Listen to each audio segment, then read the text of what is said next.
நான் ஸ்கூலில் படிக்கிற காலத்தில் +2 பாஸ் பண்ணதுக்கு என்னோட பேரண்ட்ஸ் எனக்கு 50 பைசா கொடுத்து ஆசை சாக்லேட்டை வாங்கி கொடுத்தாங்க.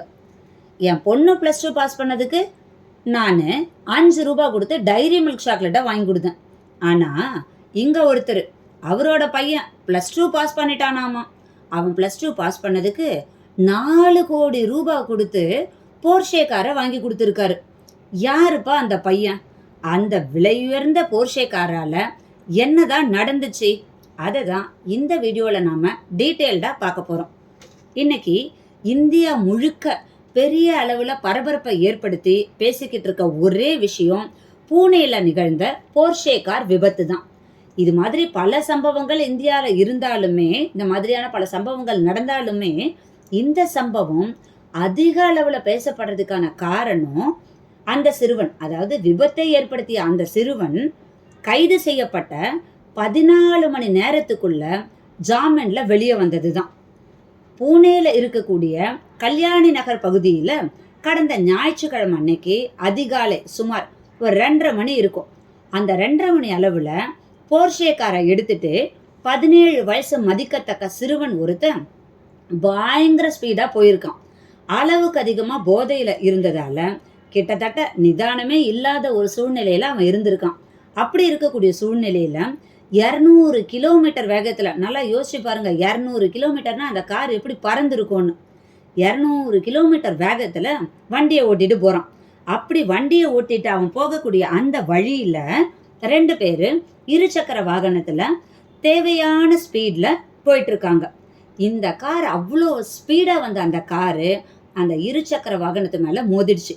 மோதின உடனே அடுத்த செகண்ட் அந்த பைக் அப்படியே தூக்கி அடிக்கப்பட்டது. அதில் இருந்த 2 பேருமே அப்படியே தூக்கி அடிக்கப்பட்டாங்க. சம்பவ இடத்துலையே 2 பேரும் அவ்வளோதான் முடிஞ்சுது. காரை ஓட்டிட்டு வந்த அந்த பையன் பெரிய தொழிலதிபரோட பையன் அப்படின்றது தெரிய வருது. விபத்தை ஏற்படுத்தின அந்த சிறுவன், அவனுக்கு ஒரு பனிஷ்மெண்ட் கொடுத்துருப்பாங்க இல்லையா? அவனுக்கு என்ன பனிஷ்மெண்ட்னு பாருங்க. விபத்து குறித்து கட்டுரை எழுதணுமா. அதுவும் என்னன்னா, குறிப்பாக அதில் 300 வேர்ட்ஸ் இருக்கணும். நாமெல்லாம் ஸ்கூலில் படிக்கும்போது காம்போசிஷன் எழுதுவோம்ல, 200 வரிகளுக்கு மிகாமல், 300 வார்த்தைகளுக்கு மிகாமல் அப்படின்னு. அதே மாதிரி 300 வார்த்தையில் இருக்கா மாதிரி ஒரு கட்டுரை, இந்த விபத்து குறித்து ஒரு கட்டுரை எழுதணும்னு சொல்லியிருக்காங்க. அது மட்டும் இல்லாமல் போக்குவரத்து போலீஸோட சேர்ந்து 15 நாள் போக்குவரத்து சீர் செய்யக்கூடிய பணியில் அந்த பையன் ஈடுபடணும் அப்படின்னு சொல்லி சிறார் நீதிமன்றம் 14 மணி நேரத்தில் அந்த பையனுக்கு ஜாமீனை கொடுத்துருச்சு.